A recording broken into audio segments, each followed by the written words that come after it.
Today's guest is Christopher Bloomfield, a husband, a dad, and a longtime traveler who's made a habit out of saying yes to new experiences. And in our conversation, we talk about what it's really like to live on the road and how his family decided to take their journeys overseas and what he's learned about chasing his dreams, handling daily routines, and finding the good in every day. And if you love honest stories and a reminder that it's okay to figure things out as you go, then you're going to enjoy this conversation. Now hit subscribe and check out Christopher Bloomfield. So how have you been? I think the last time we spoke, you were, I want to say in Colorado or you were somewhere in the States. You were still touring the States heavily. I was in the States. I feel like it was in Louisiana. I was asking Sarah, my wife, where was I the last time when I went on his podcast? And she thought Louisiana, but we couldn't remember. It was somewhere stateside for sure, though. And since then, we've gone international and started touring the world. So now I'm nowhere in America. I saw that. I was like, oh my God, why are they on another continent now? What the hell is going on? He must have shifted his strategy. What happened? Well, the States? Well, no, we had just been in America for so long touring, and it was one of those things where it was like we were at, I think, 35 states that we had visited a second or third time. And so it just became a thing where it was like, well, what do we do next? What's the next thing? Because we've already explored America so much. And so my wife was like, well, let's just tour the world. And So let's just tour the world. so then we started anyways. I found out very quickly, the world is a very big place. Well, tell me, from the moment you guys decided, all right, we're going to tour the world now as a family, where were you when that took place? And then what were the steps that followed right after that? So we had just gotten our passports around the time that I talked to you last. So we were in Louisiana. We were planning on going to Colorado to go to a spot that my son wants to go to college at. So we're free and unbound by the normal constrictures of a home or anything like that. So he's like, hey, I want to go to this school in Colorado. We were like, all right, well, we'll just go there and post up for a minute and we'll just check out the area and you can meet some people and get established. And so we volunteered to be camp hosts for a state park right near there and went and we met people. And so in between Louisiana and there, we were already determined we're going to get our passports just because we tried to go to Alaska at one point and then the COVID lockdowns happened. And so that sidelined our whole passport thing. And so it was like, this is time. We should just get our passports and then that way we have the option to go to other places. Well, we went to Colorado and we had no clue on how we were going to make it happen. And just kind of randomly, he got work, I got work, Sarah's work went crazy. And so we were like, well, it seems like financially we might be able to do 20 days in a foreign country. So let's just start planning it. But we don't ever mess around. We dream big. And so we went to Italy for 45 days to start this shindig. And now we're in Spain, and we're a week in Spain, and I got another 3 weeks here, and then I already have a one-way plane ticket to Morocco. So when we started traveling internationally, we did not buy round-trip tickets. I just bought one way and just said, I'm going to leave it all open-ended, and we're just going to just wander around and then just see how it goes. Well, the internet is a beautiful thing because I'm talking to you from Spain. And so since she works digitally, it kind of works to where it's, we can work anywhere and still make it work. And so strangely enough, I actually became a travel agent. It fits with the lifestyle. And Very fitting, Chris. I'm glad you became a travel agent. It's right up your alley. so I have all this experience now, booking travel, figuring out the logistics of travel.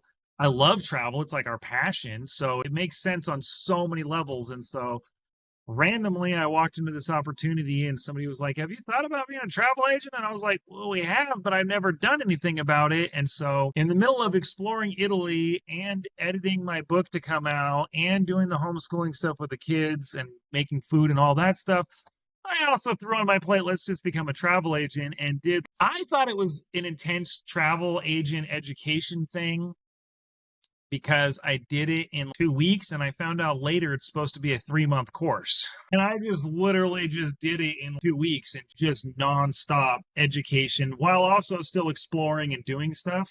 So it's been kind of busy and crazy, but I thrive on that and I like it. And so I can imagine if you're out in the middle of God knows where all the time, you constantly have to figure out what you're going to do.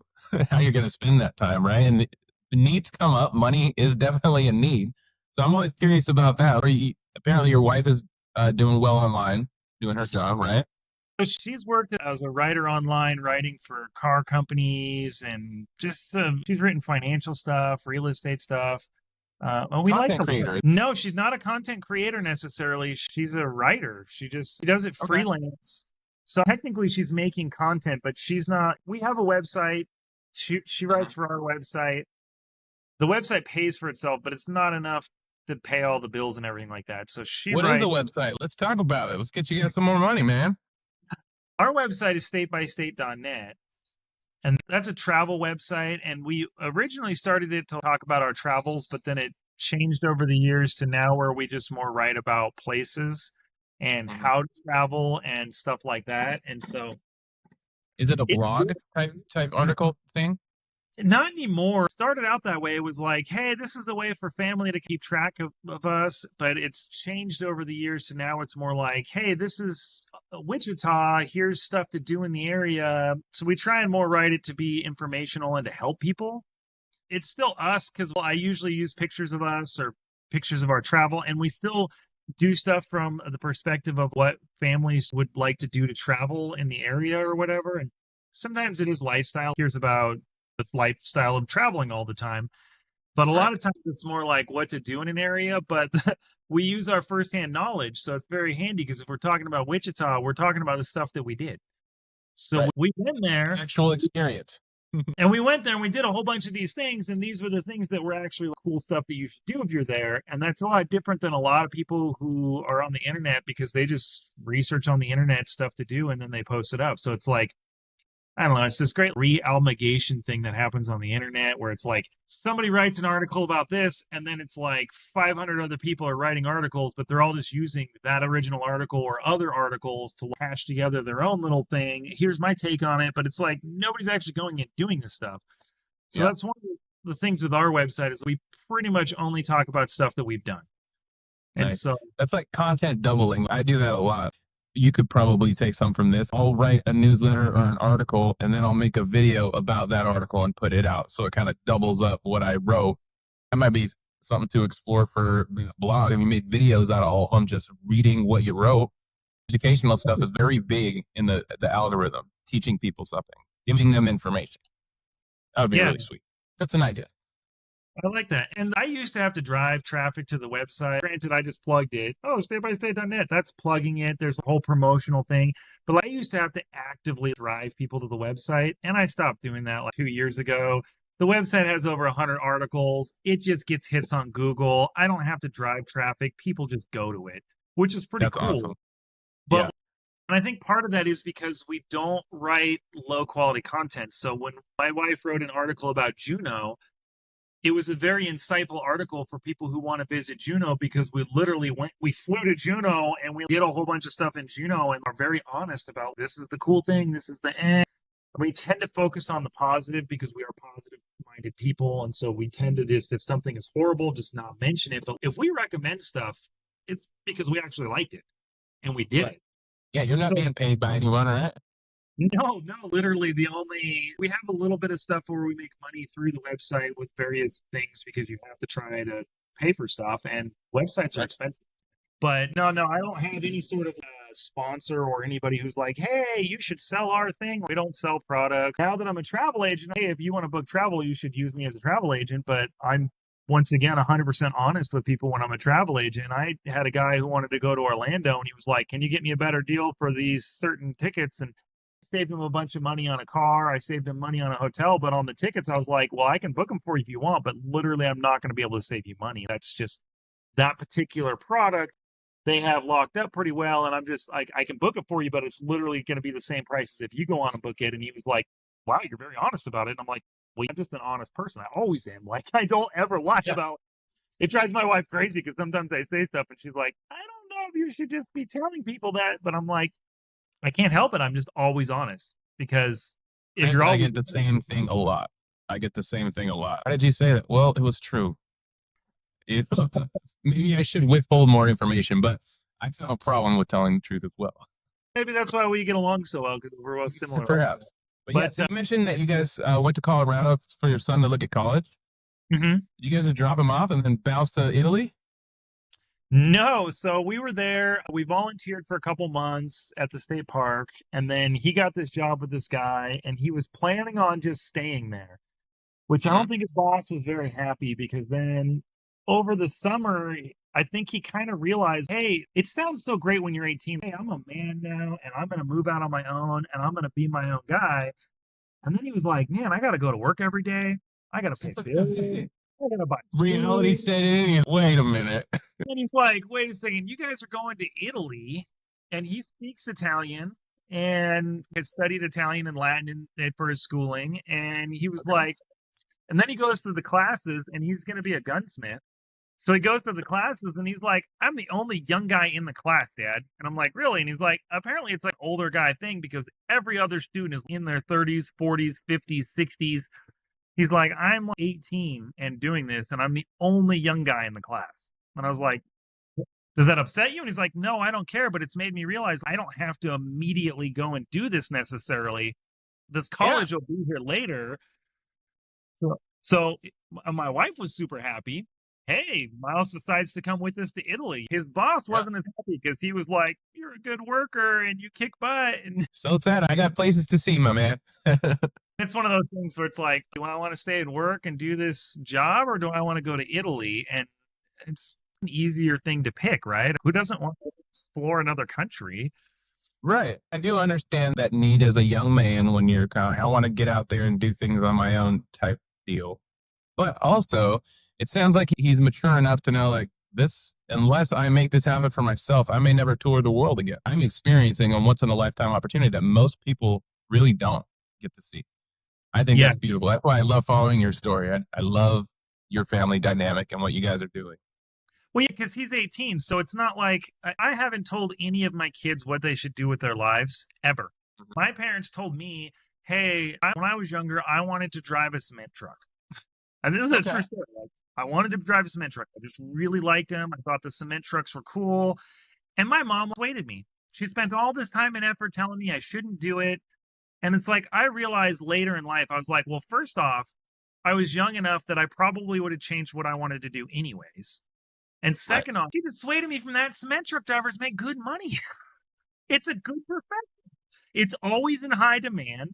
I met a guy who drove a water truck and he loved it and was like, all I do is wet down the construction sites. I make a great living. I get to set my own hours and choose my jobs. And I'm like, so it made me realize I should never try and tell my kids what to do with their life Right. professionally.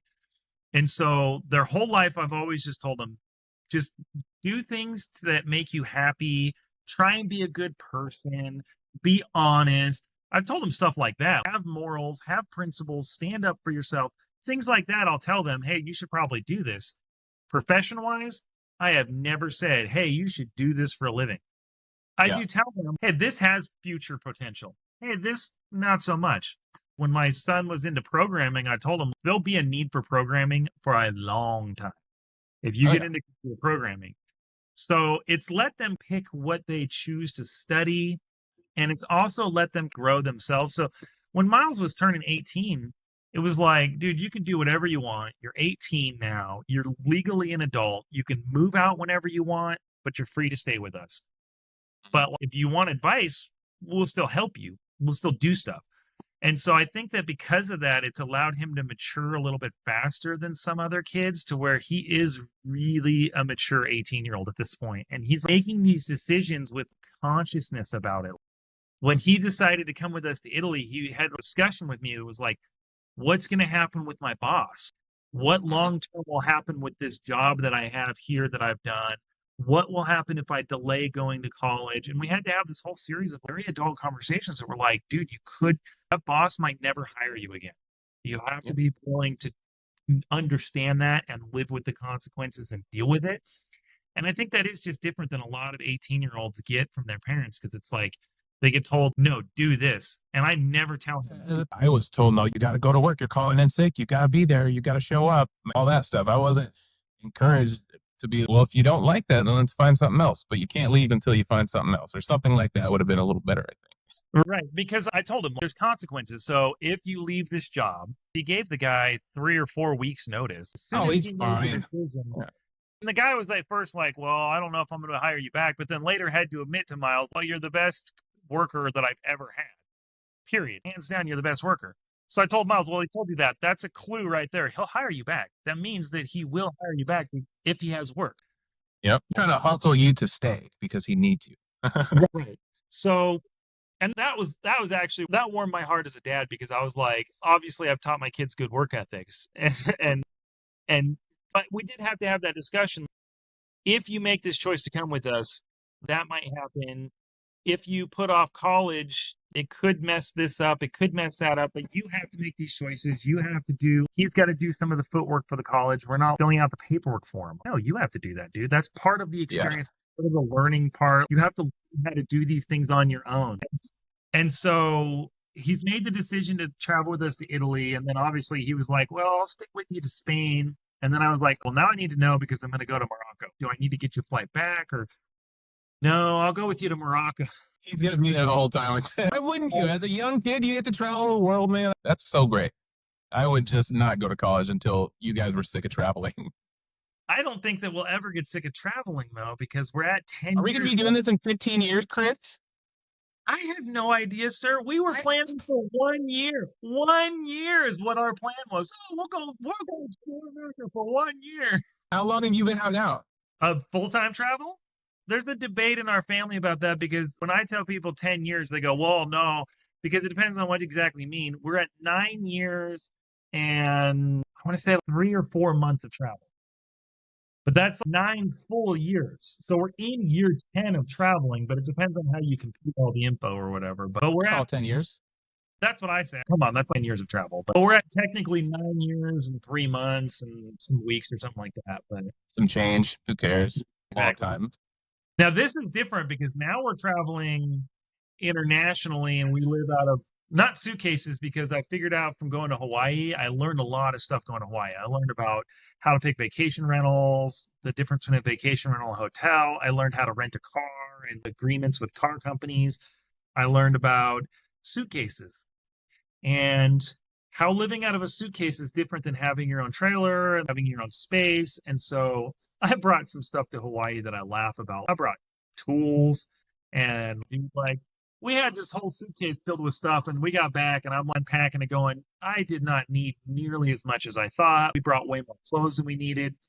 So when we started to go through the planning stages of now we're going to go international, now we're going to go to other countries, I ditched the suitcases. I have suitcases. I just left them back in the States and I bought travel bags. So I found backpacks that were literally the largest carry-on sizes that are allowed by all the airlines. And I bought one of my things with the suitcases. It was one set and everybody was using it. So I never knew which one was my suitcase. So I go to get my stuff and I'd open it up and be like, this isn't mine. And then I go to a different one. This isn't either. So everybody gets their own bag this time. Everybody's this different. The bag, I'm like, that's my bag, or oh, that's this person's bag. They're all, you can wear them on your back. So it's a little tricky because then you don't have wheels. But they're All of your stuff on you then, right? Because your travel dynamic has shifted since you were in the States because you were in an RV and you could pick up and go at Right. your leisure, right? So now you got to do a little planning, probably a rental car, a flight. You got to do a little more planning. Is it easier doing it this way or was it much nicer just having the RV? All right, I'm sick of this. Man, we're going. I think that it's easier with the RV just because we have so much experience. And it was very laid back to where I literally did not know until the night before where we would go, which blows Right. people's minds. They think like, So beautiful. I hear you say that. I'm just not knowing where you're going to go and then just picking a spot spontaneously. Yeah, that sounds so romantic. I love that. and it was like, and there's a lot of people who do plan with the RV travel and stuff, but literally we were to the point where I'm like, I have my Google Maps has like everywhere and we have different categories. And one of them is camp spots or boondocking spots. And like, it's just literally thousands of pins everywhere because we've traveled so much now. So it's really easy with the camping. Oh, we're driving through Texas. I'm like taking every route through Texas. I've visited every major city except Laredo, but like other major city I've been in. We've been camping everywhere in there. We have friends in different spots. So it's very easy. If I'm driving through Texas, I go, which route do I want? I got a couple different places picked out. I don't have to have something. But then beyond that, there's like, we haven't gone. So usually that's actually what my wife prefers. She goes, well, let's not go back. Let's go to new places. So I just pick a Yeah. place that's new. And then I go, okay, we'll go there. And then we roll in. And it's like, do you got a spot? No? Okay, well, there's got another pin on the map an hour away. I'll go there. I don't care. So it was very much like back at that point only because of how extensively traveled and how good we are at traveling with the RV. So coming over here, it's kind of twofold. Not only do I have to plan more than I used to, but also it's a completely different form of travel. And so I've learned a lot of lessons in Italy. Like, knew we were With going some to travel advice to the listeners, Chris. Yeah, I knew we were going to fly into Rome because that's the cheapest flight into Italy from JFK. And Okay. the cost for us to fly the entire family to Italy was cheaper than many people spend to fly across America with one person. Like, yeah, I'm really good at getting deals and seeing value. And I'm a good at travel agent. I'm really good at this stuff now. Nice. So the flight into Rome was a no-brainer. Okay, we'll fly in there. But then when we left, I literally did not know where we were going afterwards. Like, Hey, we're here. we could go back to America. We could go back somewhere in Europe. We could go to Asia. Like, I literally had no destination planned after Italy. Like I said, I knew we Okay. were going to Rome. I had 8 days planned in Rome, and then I had picked a rental. Well, my wife had picked a rental in Camura, which is this little small medieval village in the Tuscany region.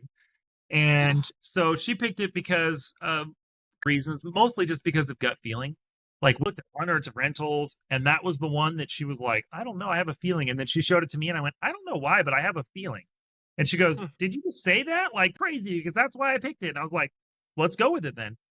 Let's double up that feeling. Sounds like it's correct. And it was. Oh, man, it was correct on so many levels. So Nice. anyway, so I knew okay, so I had those 2 rentals planned, right? And I knew, like, could be it for Italy, but I don't really know.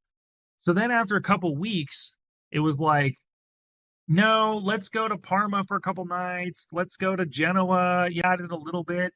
But then I started looking and I was like, I have this car rented and I'm supposed to return it to this place at this time. Now we're changing our plan. Do that with a car rental company, they tack on more money, right? Oh, yeah. So it's like, well, I can make this work, Sarah, but like if we don't change the destination, at least if we keep it Genoa, it'll only tack on a daily rate. And so it wasn't that bad. Well, she threw a big curveball and was like, I don't want to fly to our next destination. I want to take this cruise ship ferry thing. And I was like, okay, it's cool and intriguing. I'm down. And she's like, either that or take a train. So I'm looking on the map and like, I'm returning the car to the airport and the ferry terminal's like a couple miles away. The airport to the train station is like 20 miles away. We're gonna walk? Yeah. I did. I walked. Oh man. I'm not joking. No, I ended up taking the ferry because it was just a neat thing to take a ferry. And so I got us rooms. We had beds. So it was like we went to sleep in Italy and woke up in Spain. So it was kind of cool. How long And was this ferry ride? 20 hours. Oh, snaps. Okay. I think of ferry in terms of just across the river. It's like a big section of the Mediterranean. So that's the Mediterranean Ocean. That's the ferry. Yeah. So I picked a hotel that was like within distance of this ferry, and then I just went and I dropped off the car, and I could have got a cab. I asked the cabbie over there, like, well, how much is it? And he's like, 25 euros. And I'm like, a couple kilometers, and I had miles with me, and I was like, honestly, I had been in the car all day. We took this back road from Parma to Genoa, and it was like gorgeous, all these mountains. But it was also 45 minutes of me doing this with the steering wheel, or 4 hours of me doing this with the steering wheel back and forth, Like, I don't want to be just sitting in a car, and I don't want to just go back to the hotel room and sit there. I was like, I kind of want anyways. And so I was like, Miles, do you mind if I, pay for the cab? I'm like, I have the money for the cab. That's not the point. It's like $25 to go, half kilometers. I'm like, Right there. Yeah. Yeah. Like, no, I don't mind. We can walk. So we walked, and it was like 40 minutes. It was like one of my favorite things we did because it was like just me and him. Yeah, you had quality time with your boy. Yeah, it was like some very adult conversation because the other kids weren't around, so we could talk about. I love that. And so I think that that's part of the thing is that like sometimes just roll with what the universe says. Hey, maybe you should do this, and we're just like, all right, sure, why not? And then it ends up being the best. So anyway, I did learn though when we went to Spain, I was like, Sarah, I have to know my exit point before we get there for the Yeah. rental car because I have to know where to return that rental car because it was like, a day, $25 a day for me to add days, but for me to switch the rental point, they wanted several $100s Right. because they're like, now we got to like fetch the car and I get it. I'm like, okay, sense. Yeah. So I was shopping for where to go in Spain and I saw these plane tickets to Morocco and they were $125 for the entire family. I guess we're going to Morocco next. I mean, Beautiful. Wish I could do that. Yeah, some tickets to Spain. Family, pack it up. We're going. That's so well, awesome. that's the thing about being one way, right? It's like have like a spin. Of course, now I'm like, I got this plane ticket to Morocco. I didn't have I was leaving from Seville, I knew, but like I have a hotel room in Seville.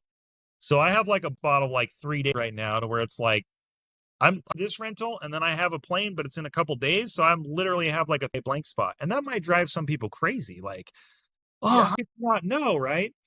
Then we're gonna fly into Morocco. I don't have anything planned in Morocco. I don't have a rental. I don't You're have a gonna car. walk out of the airport like, all right, now what? I have 3 here at this rental. So I Okay. have some. So we were shopping, and I think my wife found a spot, the hotel that has a jacuzzi on the balcony, like a jacuzzi, and the price Okay. is like as all the others. So it's like a selling point, especially after driving across Spain. I'll be like, yeah, hop a jacuzzi. So I Yeah. think I'm gonna do that. I just have to actually go and like reserve it or whatever. But if you pull up Seville, there's like hotels. I'm like, find a hotel. That's not worrisome. And in Morocco, guess what? They got rentals everywhere. So it's not, I mean, it's so scary and esoteric. Like, oh, you're just going to go and you have nothing planned. But it's like, there's stuff. And I think we learned this from traveling in the trailer because it was really scary not planning originally because it's like, where are we going to camp? And then it's like, after enough time, I realized like there's campsites everywhere. And I only need Right. one.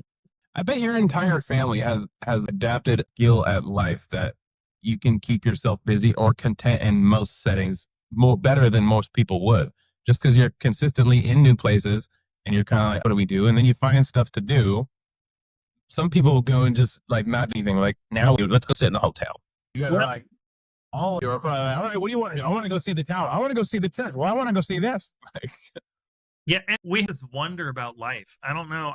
I thought it was like everybody would have it, but apparently it's like not that everybody has to where it's like we stuff fascinating or like constantly we'll be walking and we'll see some doorway. And it's just everybody else is just walking past. It's just a door. And like somebody in the family would be like, wow, look at this door. Oh, the carvings. Oh, the hinges on it are all stamped. And like we're all like oohing and over some door. And like others yeah, walking by, like, what are you doing? We're going to like the tourist attraction that everybody is in town to see. And we're like, yeah, but the door is this cool. And it's like, yeah, but this door, you know. yeah, No, yeah, it's I like guess everywhere. you guys seek out beauty world, and that's beautiful. Yeah, and everywhere when you start looking, it's like praying mantis on the ground. Oh, look at this flower. Oh, look at this architecture. Like you somebody, and it's like they have this interesting story. And like I've done this thing where I've been trying to contact every single person that I've ever interacted with. It's like mess around, right? I dream big. Yeah, And this while we're like exploring and like I'm doing this travel agent schooling stuff and like I was like doing all this stuff and I was like started to question my sanity. Like, why do I put so much on my plate? But it's like I just find that life is just so wonderful when you live that way, where it's like there's so much to see and do. Like you said, being bored, like we're bored, like ever, any level. And so anyway, so I started contacting people like left and right, like friends from school, and like I figured out, holy cow, I have met a lot of people over the years. Like I was like 100, but it's not. It's like people that I've been in contact with. I noticed that there's always like two. It's either one, it's like following all your stuff, and then they kind of just talk about my stuff a little bit, or they're like, that's it, I don't need to talk anymore. And I'm like, okay, that's it. I'm not contacting you to talk about my stuff. I talk about my stuff on social media all the time. I wrote a book talking about my stuff. I on this podcast and I'm just chatting away about my stuff. Like naturally ask me about stuff and I talk about it all the time. So it actually kind of gets, I don't want to say boring, but it gets like repetitive. Like it's things. So when I'm reaching out to these people, I'm looking for the opposite. I'm actually more intrigued about them. Like I don't care about what Right. you're doing. And so the Oh, people I who, got you. Yeah, I'm asking your life or guys like me, like, dude, think what you're doing because that shit is fascinating. right. It is. It is. So And I'm so reaching out the to opposite of people. that would suck for you, I bet. It doesn't suck. It just, I'm reaching to people and I'm like more in what they're doing. And the best Yeah. conversations were the ones who were like not on social media at all. And they were just like, started like, he like really going off, like all of his daughter and like he's having, and it basically became like a, I'm like another guy your age, and I have literally nobody in my life that I can talk about with this stuff. And it became like almost therapy, but I was happy because it was like he got a bunch of stuff off his chest or just bounced it off me. He got to like vent some stuff, and it was like on and on. We're having these conversations, right? And then, but like it's all these weird times because I'm in this weird time zone. I'm like 6 in the future. So I would start chatting with them, and then it would get to be like 1 in the morning here, and I'm like, okay, I'm in bed, you know. I wouldn't say like I'm going to bed. I just like, you know, I go for a while or whatever, and then like the day I'm like, well, I can't call him right in the morning or talk to him in the morning because it's like 3 in the morning there. So I have to wait till the Yeah. afternoon. But over a couple days, we had this conversation, and it was like this conversation, and it was so hilarious because then at some point I was like, hey, can we switch from text messaging to email because I'm out of the country and it costs me a lot to internationally text, but if we email, then it's free for me on Wi-Fi. And he was like, you're out of the country? Like, I don't even know. Like, where are you at? What are you doing? What's going on? I didn't ever ask. And he like felt bad about it. And I was like, no, it's like one of the best conversations I've had all week because it was like he literally did not ask me a single thing about what we were doing. And he felt bad about it. It was like, care. Like I'm to people to talk to them to find out about their life, to find out about what they're doing. And then I don't know, I find it helpful to like get perspectives, I guess. And then just it's nice to just catch up with people that I haven't talked to in a super long time. Dude, you sound like you need a podcast, bro. I know, huh? I don't know. I If you ever want, I've been doing this recently, lately. Like over the last, I've here 2 months. So 2 months ago, I ended up moving to Chapel Hill, and I separated from my family or my wife, and really, I live in a home, big home with 5 different people in it. It's the owner. It's kind of like Airbnb kind of thing, but it's a long-term rental, and there's 5 of us that live here, and they're all like medical or they're professionals. They have really good technical jobs.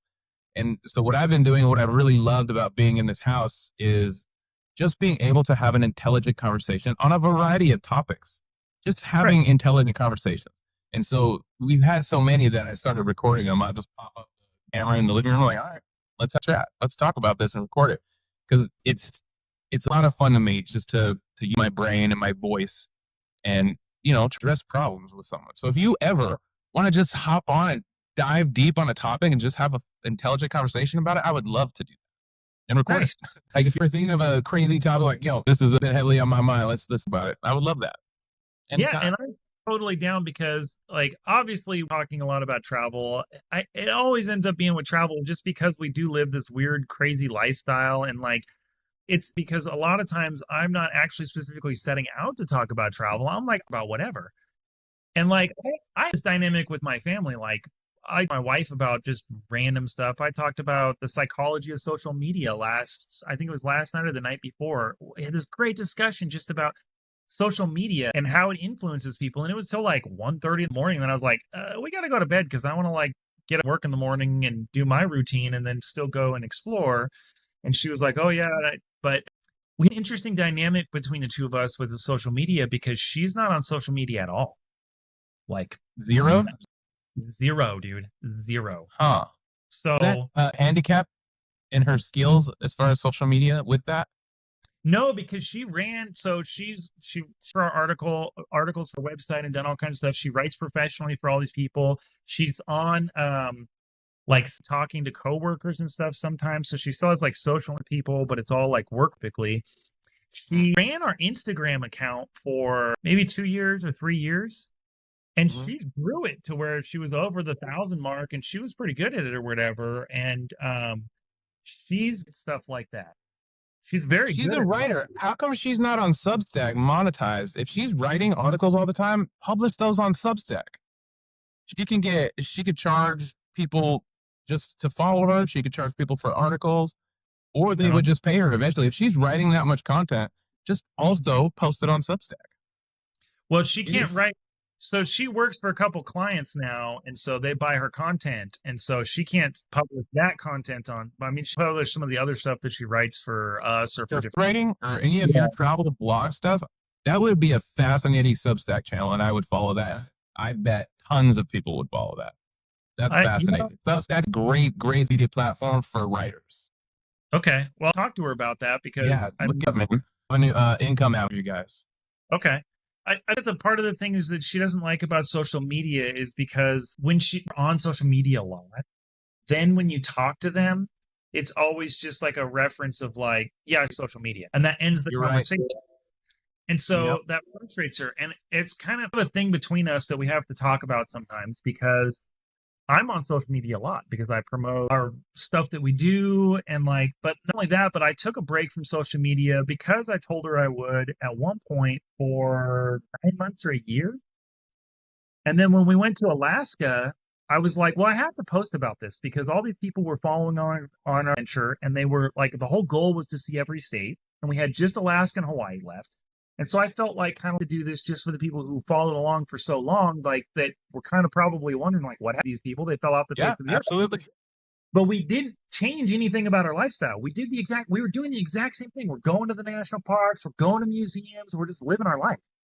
But like, not basically is what we were doing for a minute. For like 9 months, I didn't share anything. And then went to Alaska. And I posted it, and I got so many messages for people that were like, "Oh my God, we were worried about what happened. Where'd you go, dude? Yeah. Where did you go? How come you stopped posting? Like, one of the highlights of my day was watching your family travels." Right.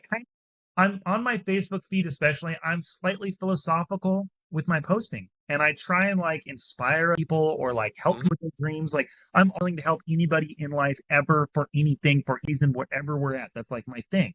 I'm a samurai to serve. I serve people. I will serve anybody at any point, anywhere. Like literally, I've just helped strangers so many times in my life. I find it rewarding. So all of a sudden, I started getting all these messages, like people almost in tears, like worried about you, and we followed along with your family, and we missed you, and we want to see your travels. And so when we were in Alaska, I told her, like, I have to keep doing the social media content. I feel obligated because of these other people. And so we kind of service. You're providing an emotional service to some people. Yeah. And I'm doing it for free just because I like doing it. Like, I monetize it at all. Like, that is all just.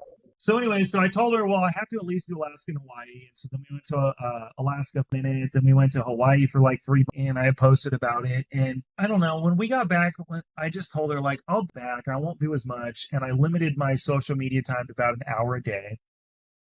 But then I was like, I'm still going to do it because I just feel like I should do it. And so we had an agreement because that's what marriage is about. It was like, take. And so she was like, that's fine. But she was like, I'm not going to do it at all. Well, it's rough for her because when she calls somebody and they talk to her, she'll try and be telling them about some sort of thing that she did. And they're immediately like, oh, yeah, I saw your post on social media. The lady does not post a single thing on social media, but since they see me posting, they just assume like she's with it or something and that she knows. She literally has no clue what I post on social media. She doesn't. No, she doesn't follow social media. She's not on there. She doesn't see what I post. I don't show her my post. I'm just unfiltered me on there. Like, it's me. That is not her at all. And everybody's giving her credit for the post. Yeah, and like just that she knows exactly what was posted and like what was said or what pictures I picked. Like she some of the pictures, obviously, because we trade off. She'll have the camera, I have the phone, and then we'll switch. Okay, you take the phone and I'll take the camera. We just share one phone at this point. Why have two phones, right? Yeah, absolutely. I mean, especially with only one social handle. I don't even have to switch social handles or anything. It's like, no. I don't decide my social stuff for her. She'll be sitting right next to me and I'm on there and doing stuff or whatever. So it's not like I'm like, I have to have this secret social account. She could literally get on there at her heart's content. The phone is open to where she can go onto my social. Nothing's locked. My kids can go on there and scroll and stuff. Like, it's just interesting because the social media has changed the dynamics of stuff. And so, like, when I was talking to her yesterday, I was like, we can't get away from it. There's no going back now. The box has been opened. You can't do anything nowadays without social media having some sort of play on it. Yeah, it's for every business. Yeah. Almost any kind of promotion you want to do, you're going to need some social media. I know, and she does like stuff like that for her clients, and so it's interesting because she'll write copy content or content specifically for promotional purposes, and so she understands how SEO works. She understands how to get engagement on posts. Like she all the mechanics behind it, and she knows how to do it very well. She just chooses as like a choice not to. And so I find it fascinating, and so about like different discussions, and so I was kind of the other day like, well, understand the annoyance of if you're never on social media and then you talk to people on their media and they just assume that they see everything in your life. Like I put up a lot of stuff about our life. It's still only maybe 10%. Like when we do so much stuff that I don't post it up. Like a ton of stuff. Like we are constantly like out and about doing stuff. And I'm like, I don't want to just post every single time I go to the beach. Hey, I'm at the beach again. Hey, I always try and take like different angles, different stuff. And so I was asking her like, think about like, can you not ever do social media now? Like, and what's the reasoning why? And I found her answer to be very fascinating because she understands that like social media isn't going away. It's part of the fabric of society at this point. You're never going to get rid of it. But she had a good point. We were shooting a lot of like video. We were posting a lot about our family specifically. And it started to become a thing to where like she wasn't necessarily doing stuff to enjoy it or like in the moment experiencing it. It became more about like the post, the angle for the article, it became obligatory. And not only so she's really smart and like studies a lot. And so she was like, I was curious about the psychology of it. So she started reading about different blogger moms who were like doing specifically for that reason and how their kids later like resented the parent for it, and it became more you're all doing this just for us to be like you're sure like actors or movie kind of a deal. And I was like, never really thought about that angle of it. And so she was telling me like, I literally don't want it to be that way. I want to enjoy the stuff myself. I want to take the pictures for me later to just experience it later because we do so much stuff to remember the stuff. She was like, that's all my reasoning behind it. She's like, I don't care if you do it or not. Like, she's like, I understand that like at some point promotion becomes an issue because you have to have these social media programs to do it. And especially with me writing a book, she was like, you have to do it as an author. Like you can write a book nowadays and expect to sell copies if you're not doing some sort of social media content. So she's like, yeah, I get it. Like you do it. But I mean, my book, I wrote a book about our travels and she didn't want me to because I have to talk about details of our life. And I can understand that. And she wants to be private. I respect her view on that. That makes a lot of sense, actually. Yeah. And that's the thing. It was like, okay, I told her like, well, I wrote this book. And when I first wrote the book, I started writing short stories about other people that we've interacted with because I thought we won't be the main characters. I'll write the book and it will be about us. It'll just be about all these other people that we met. I mean, some amazing people on our travels.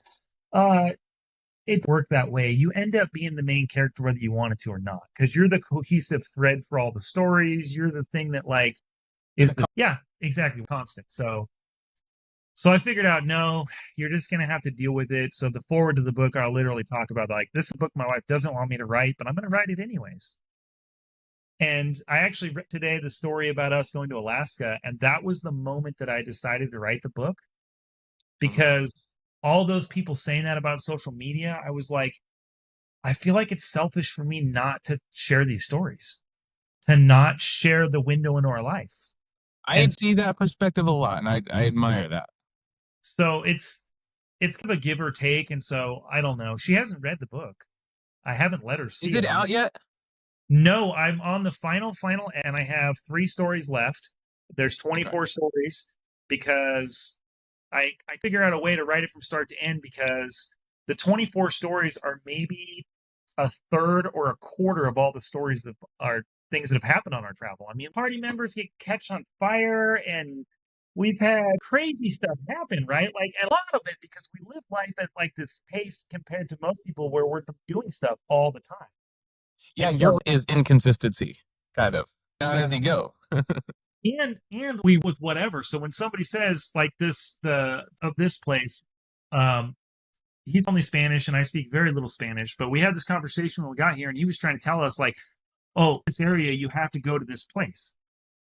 Well, when somebody tells us that, it's almost, did you ever see that movie Yes Man with Jim? Yes, not in a long time though. It's like this thing by the psychologist where he has to always say yes. And I don't have it that bad where I have to say yes, but it's like if somebody suggests something, I am really inclined to say yes at this point because so many good things have happened that way. And Right. so this guy tells us, oh, you got to go to this castle in Santa Barbara. So we've already gone to there. Like, it's like, well, I suggested we do it. So let's, might as well. I mean, Well, and you got to think of the psychology behind that. If someone's going to offer up something like that, like kind of aware, it means it built a special place inside their heart and their mind because it did something great for them. So why would we trust that? You know? right. And so, yeah, I agree with that. And so many things have happened to us that have been great because of that. And so it's like one of those things where it's like, yeah, we'll just roll with it or whatever and go with it. And so it has gotten to the point where it's like, if somebody suggests something, then we do try and do it. But we do so much stuff that it's like, if I was like trying to figure out, like if I sat and I wrote all this down, it would like a page tome, like it was huge. And nobody Right. wants to read a book that big. That's just not the nature of books. Like, no publisher's going to want to publish that. No, it's going to cost me too much to print it. Nobody's going to want to pay that much for a book. So it's like, how can I do this in a way that makes sense? And so I thought, we'll do some short stories, and I make it like our life, like a wild ride. Like, what's going to happen because that's how our life is, right? Like, never. So I actually Yeah, I started. was warning you didn't know you were going to be on my podcast, and here we are. Yeah, exactly. I said yes. Like, sure, why? So the very first story in it is called "The Amish Pilot Who Ran Out of Gas." And Great. I met this guy who was he was an Amish guy. They ended up being Mennonites. Like, I got all this detail about the reasoning why and how it all goes down. This guy wanted to be a pilot. He becomes a pilot. He takes me flying. We like ran out of gas flying this plane. Like, yeah. So, but I met the guy was even weirder because I met the guy at an air show doing laundry that was in Wisconsin. It's the largest air show in the world because a guy in Texas that I was staying on his property randomly suggested that we go there because it had a great fireworks show. So a guy in Texas suggests we go to an air show in Wisconsin. I meet a lady doing laundry. She finds out that I wanted at the time to sail around the world. She's like, you got to meet my husband. So then she invites me to go to their property with the whole family. Like, we will take everybody up flying because none of you guys have flown, And we ended up there, and then we ran out of gas. And yeah, Dude. you got to buy the book to find out. Hey, no, I will not. I will buy the book when it comes out. I want to be on your, let me. So I ran out of gas. He was doing like aerobatics with everybody, like doing loops and stuff like that in a plane not rated for it, and you're not supposed to do that. Yeah. And he was trying to rattle everybody's nerves, right? But my family has nerves of steel when it comes to this stuff. Like, we've everything from venomous snake bites to, mountains and everything in between. Like, none of them were rattled at all when you do this stuff. But every one of them individually told him, but when my dad gets in the car or in the plane, he's going to be rattled because I'm afraid of heights. So I don't do well with heights, right? So he tells me, he goes, well, my family warned me that you might not even get in the plane. And I'm like, I don't pass up opportunities. So I'll get in the plane. I'll risk it. I'll do it or whatever. Yeah. And so did some acrobatics and stuff. And then we went off to do some more stuff, but we flew away from where we were at. Well, the top of the engine wasn't sealed. So he had lost gas every flip, right? Oh, okay.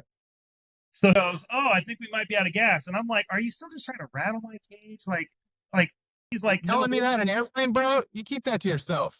Yeah. So he goes, no, the gas gauge right there. And he points to it. And I look and I'm like, the little bobby thing, all the way down to where there's like nothing. I'm like, oh no. But we're in a plane to where it's like, if you run out of gas, you just glide to the ground. You could land in a field. It wasn't just a smaller plane. So it wasn't, he was like, I know if I would feel that nonchalant if that was happening to me. No, it's fine. We don't need gas to land this plane. Yeah.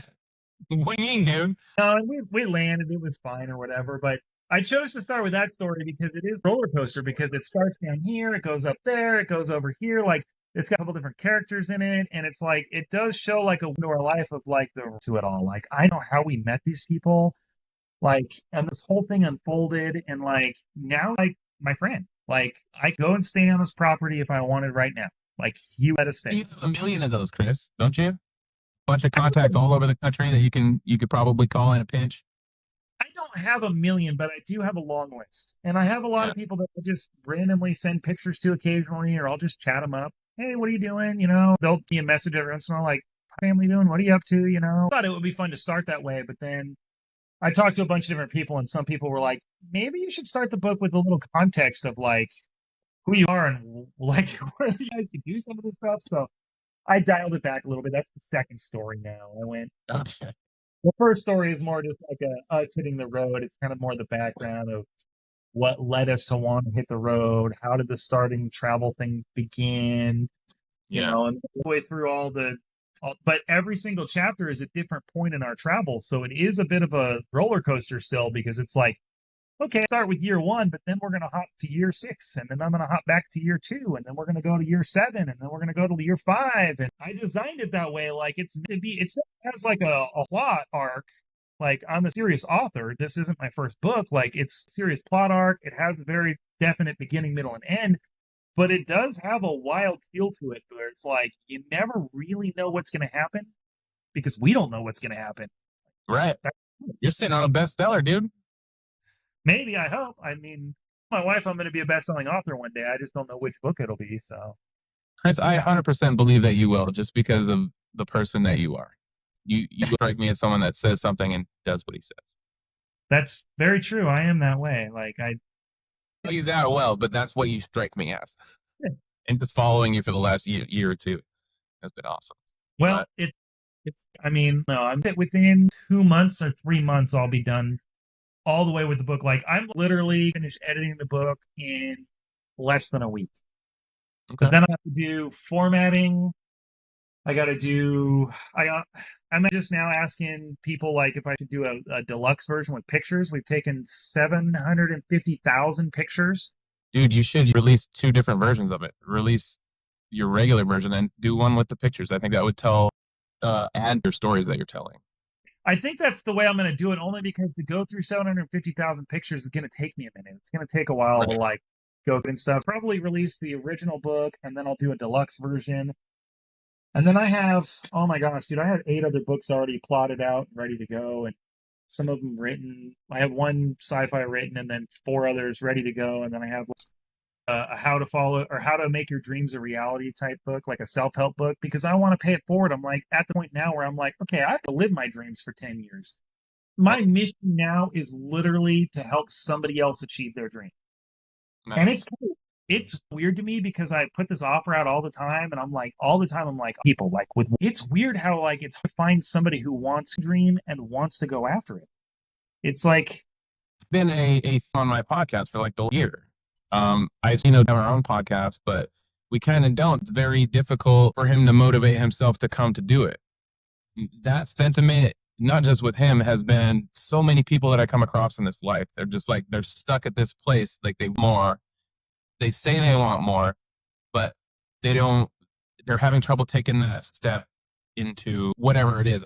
And how I did it was like, the way I feel about it. I quit drinking because I thought I was going to die if I did it. And I still believe that. And so from then on, everything was kind of easier. I'm like, let's do all the things that I want then, however long it takes, in the media company. This started 4 years ago. Like the year this happened when I first got sober. The podcast and the company didn't come until 2 years later. And then, working on it. But I just kept trying to move it forward.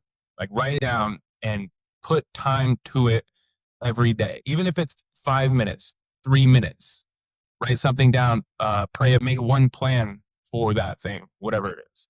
so Getting people to do that has been very difficult. You know what I mean? It is, but like what you said right there probably is the gold anybody could pluck from this if they're watching that. Like right there that you just said, you daily did something for it.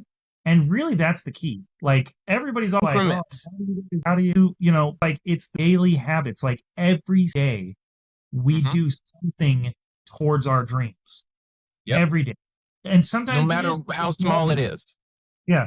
Sometimes it is. And sometimes it's hours and hours and we spend on it. But it's like a daily thing. Like when you make it a daily routine, it's Yep. like boom, life just starts to change. It doesn't happen all at once, but it's like starts to magically fall into place and like you're literally changes. It's like well, all you have to do is just whatever and it's like anything. Like I've told my kids, it's like you want to fly a plane?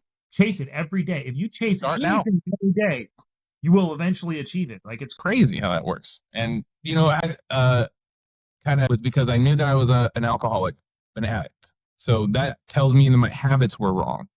And if I can devote that much time and energy into trying to drink or trying to find drugs and do them, then I'll obviously have that energy already.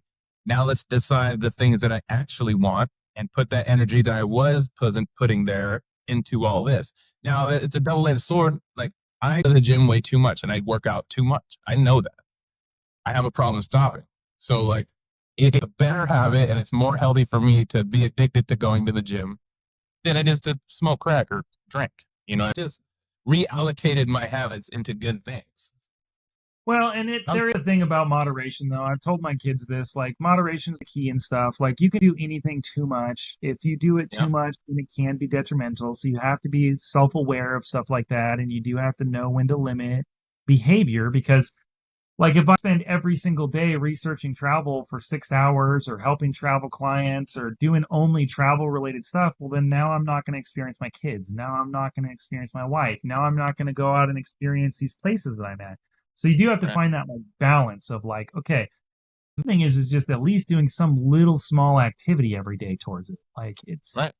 you figure out the cap, like, okay, it's amazing if you just spend a couple hours doing almost anything, then it's you have huge, tremendous results. So it's not like, I spent 12 hours doing this or whatever, but at some point it will become detrimental. Like, oh, you read for 12 hours straight. Yeah, you're getting knowledge, but then your eyes start to have issues because you're like too much. Like, so you do have to Yeah. know when to limit. And that's where balancing comes into play. But most people don't do hardly any beneficial activity on the daily. And that's the problem is like, well, no, every day you should be chasing your dream. Every day you should be talking about your dream.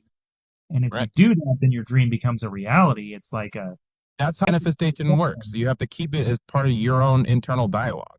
The yeah, thing that I do to keep up on my own stuff is every single morning before I look at my phone, I journal with intention. Like, here's what I need to get done today. Here's everything I'm grateful for. Here's a bunch of positive affirmations that I want to nice. have about myself. Like, I'm kind. I want myself to be before I even look at my phone or even start my day. Put everything down on not paper, I type it. But what that also does is when I get back to the seat tomorrow morning, I can review everything that I said I was going to do yesterday. I'm like, oh crap, I forgot to do that. I'll put that on my list today. Make sure I get that done today. But it holds me accountable to myself.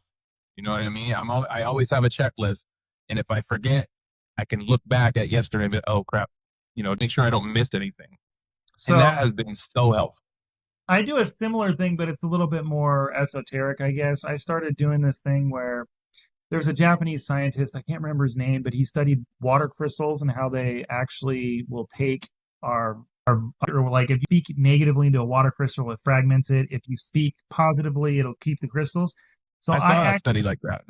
I do the same exact thing where I do like words of affirmation and like the act of gratitude and I say this stuff, but I actually say it to our water. And then when we're Okay. drinking it, it's like because then it's like in the water. But Yeah. it's the same thing where it's like, hey, I'm telling the universe why I'm grateful and what I'm happy for and it makes it so that you do focus more on that stuff because it's like you're bringing your attention to it. So then you're like, oh, like, and I noticed a lot of stuff that was not really positive just fell to the wayside when I started doing that because it was like, dwell on the negative. Why am I watching politics so much? I can't even handle how much negativity there is in it. Why am I doing that and getting all riled up and having all these negative emotions? And it's like now I'm speaking happiness into my water and like, oh, I'm so grateful for our life. And it's like all of a sudden, like all things clicked into place. And it's like, wow, that actually had some sort of effect. And it sounds so weird. Like even sound loud right there, like, oh, I'm It so sounds weird talking about it, but I know that you're telling the truth because I experienced that for myself. I saw the same study where I don't know if it's the same one, but they took 2 glasses of water One, they just insulted for like 30 days or something, and they were just super kind to and just reaffirmed it, gave it really good affirmations, and then they froze it, and the crystals of the water were perfect and pristine, and the ones on the water were all fractured, like you were saying. Yeah, Crazy, though. That's just it is. positive. That's almost like positivity and negativity have matter, like Well, and actual matter. the reason that I should do it into the water is because I've learned that water is a good vessel for that, because water is not charged until you charge it, and then it's charged water. And so whatever you do, speak to the water, seems that it makes it so that your body then incorporates it, and so it super speeds the process up. It like makes it happen faster and have more of an effect, and you notice it more. And I like your way of doing it with the journal though, because then you also have like the items and you can like hold you accountable.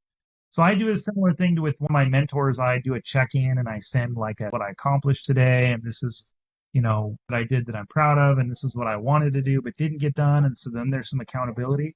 And I'm always like worried. I keep doing it, and I'm like, I hope I don't make you mad that I'm doing this. And they're always like, it's like my day. I get to see what you were up to, and it's like usually you have like your twist on it and your philosophy twisted up in it. And Yeah, that's a very similar thing that I learned in the AA program. I mean, a part of it, but in the beginning, there was this thing called the 10th step.